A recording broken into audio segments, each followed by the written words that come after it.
అస్సలాము అలైకుం welcome back to SK Ramza vlog. నేను మీ రంజాన్. అందరూ ఎలా ఉన్నారు? బాగున్నారా? మేమైతే చాలా బాగున్నాం. మీరు కూడా బాగున్నారా మనస్ఫూర్తిగా కోరుకుంటున్నానండి.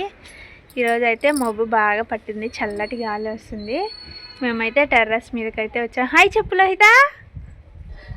హాయ్ హాయ్ అను చెప్పు. అమ్మ హాయ్ చెప్పు. గుడ్ గర్ల్ కదా నువ్వు? గుడ్ గాలా బ్యాడ్ గాలా? గుడ్డా బ్యాడ్డా? ఇదిగో లహిత, లహిత హాయ్ హాయ్. సిగ్గుపడుతుందండి. మా హస్బెండ్ అయితే పిల్లల్ని తీసుకురావడానికి అయితే వెళ్ళారు. ఇంటి చుట్టుపక్కల ఎలా ఉంటుంది ఏంటనేది మీతో అయితే షేర్ చేస్తాను, చూస్తూ ఉండండి. మా హస్బెండ్ అయితే పిల్లల్ని అయితే తీసుకొని వస్తున్నారు. అట్లా స్ట్రైట్గా పైకి వెళ్తే మెయిన్ రోడ్డు అండి అది. ఇది వచ్చేసి మన హౌస్కి వచ్చే రోడ్డు. ఇంకా మా హస్బెండ్ అయితే తీసుకొని వస్తున్నారు. నాకైతే చూడలేదు వాళ్ళు.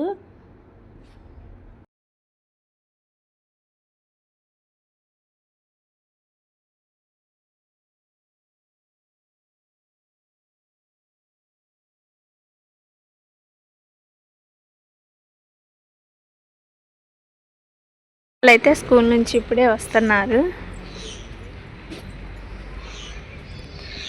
పీరు సాఫీ పీరు హాయ్. సఫ్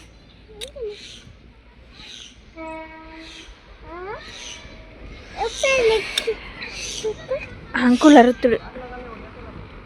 సఫీ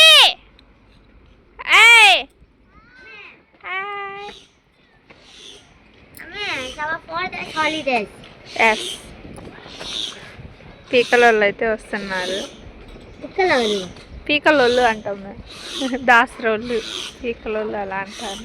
రబ్బర్ బ్యాండ్స్ కావండి, డైలీ యూస్కి ఫ్లక్కర్స్, పిల్లలు ఆడుకోవడానికి బుడగలు. వీళ్ళ ఇంటి చుట్టూ అయితే ఇలాగైతే ఉంటుంది. ఇటు వచ్చేసి పొలాలు ఉంటాయండి.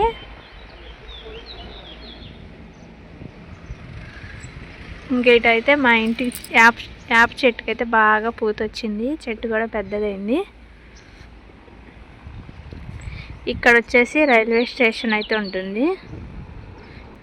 రైల్వే ట్రాక్ ఇది దగ్గరే అండి.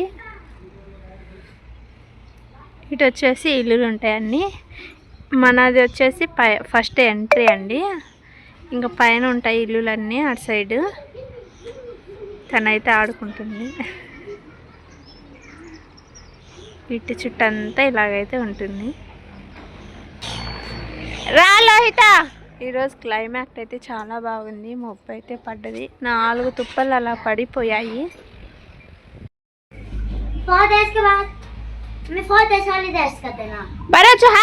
స్వీట్ కార్న్ బనాయి. షార్ట్ అయితే స్కూల్ డ్రెస్ షార్ట్ అయితే ఇప్పేశారు. వైట్ది కదా బ్లాక్ అవుతుందని. స్వీట్ కార్న్ బనాయి ఆజా. వన్ను మింజే కుట్టికు వన్. ఇంకా ఇంట్లో ఆనియన్స్ అవి లేవు అంటే మా హస్బెండ్ అయితే వస్తా తీసుకొని వచ్చారండి.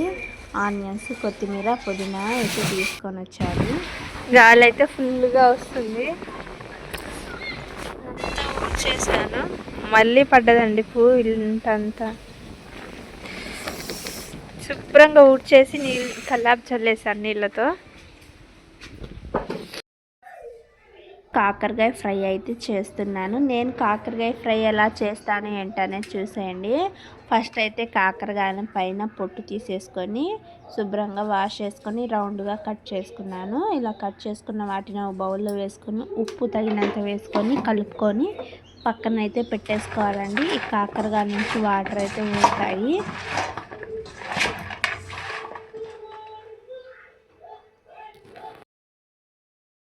ఇలా హాఫ్ అన్ అవర్ తర్వాత వాటర్ అనేవి బాగా ఊరుతాయండి. వాటిని ఇలాగైతే పిండేసుకోవాలి.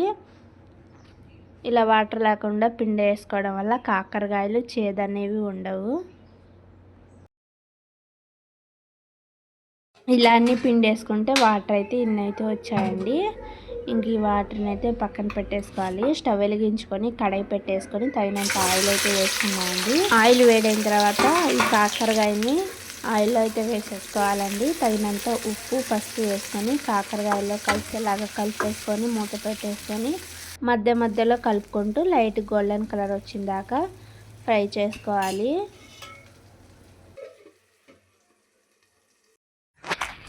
అలా ఎండొస్తుంది, తర్వాత ఎమ్మటనే చల్లగా అవుతుందండి.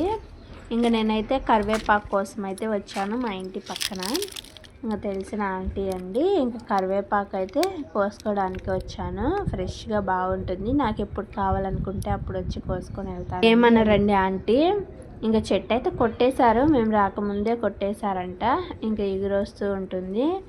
ఇంకా మొన్న అయితే ఆంటీ వాళ్ళ సిస్టర్ వచ్చి కరివేపాకును కోసుకొని వెళ్ళారు. మళ్ళీ ఫ్రెష్గా ఎగురైతే వస్తూ ఉంది. ఇంక నాకు ఎప్పుడు కావాలి అనుకుంటే అప్పుడు వెళ్ళి నేను కోసుకొని వస్తానండి. ఇప్పుడు తెచ్చుకున్నాం కదా, 2 days తర్వాత వెళ్తాను. ఇంకా ఇవైతే మల్లెపూ చెట్లు అండి. చూడండి ఎంత బాగా మొక్కలు ఉన్నప్పుడు చాలా వేసానండి. ఇప్పుడు వచ్చి చూస్తే ఒక్క చెట్టు లేదు. గోరింటా చెట్టు తప్ప ఇంకేం చెట్లు అయితే లేవు. ఎంతైనా ఇల్లు ఉంటే అదొకటి, ఇంటోళ్ళు ఉంటే మేము లేవు కాబట్టి ఎవరిష్టం వచ్చినట్టు వాళ్ళైతే తీసుకెళ్ళారు. ఇప్పుడైతే ఒక చెట్టు కూడా లేదు ఆ ఖాళీ ప్లేస్లో. ఇంకా యాపాకు చెట్టు మాత్రం ఇంటి ముందు బాగుందండి. మాకైతే ఎండ రాకుండా ఉంటుంది ఇంట్లోకి. ఈ వీడియో అయితే ఆఫ్టర్నూన్ తీసానండి. నేను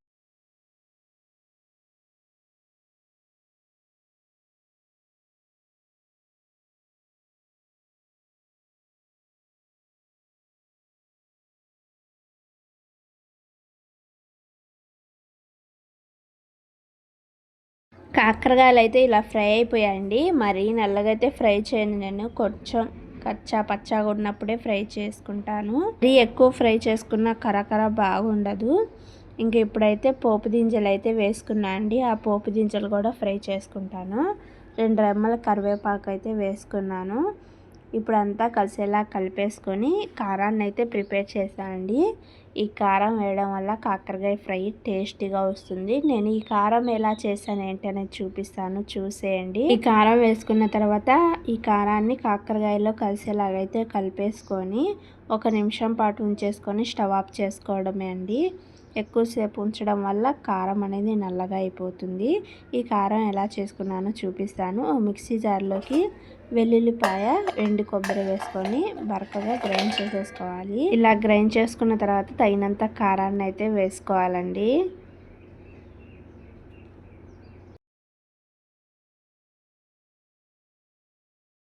ఇప్పుడు ఇందులోకి ఉప్పు అయితే వేసుకోవాలి. తగినన్ని పుట్నాలు అయితే వేసేసుకొని మెత్తగా గ్రైండ్ చేసుకోవాలండి. ఇలాగా గ్రైండ్ చేసి కాకరకాయ ఫ్రైలో అయితే వేసుకోవడమే అండి. ఈ కారం వేయడం వల్ల కాకరకాయ ఫ్రై చాలా టేస్టీగా ఉంటుంది. టేస్ట్ చాలా బాగుంటుంది. ఒకసారి అయితే ట్రై చేయండి. నా వీడియో నచ్చితే ప్లీజ్ లైక్ చేయండి, షేర్ చేయండి. ఎస్కే రంజా వ్లాగ్ని సబ్స్క్రైబ్ చేసుకొని సపోర్ట్ చేయండి. కాకరకాయ ఫ్రై కాంబినేషన్ ముద్దపప్పు అయితే చేస్తున్నానండి. టేస్ట్ చాలా బాగుంటుంది. ఇక్కడైతే మా బాబు వర్షం పడుతుందని చెప్పేసి పట్ట కప్పడానికి అయితే తీసుకెళ్తున్నాడు. ఆ సైకిల్ తడిచిద్దంట చూడండి. హలో గాడికి దాలి సామ్మే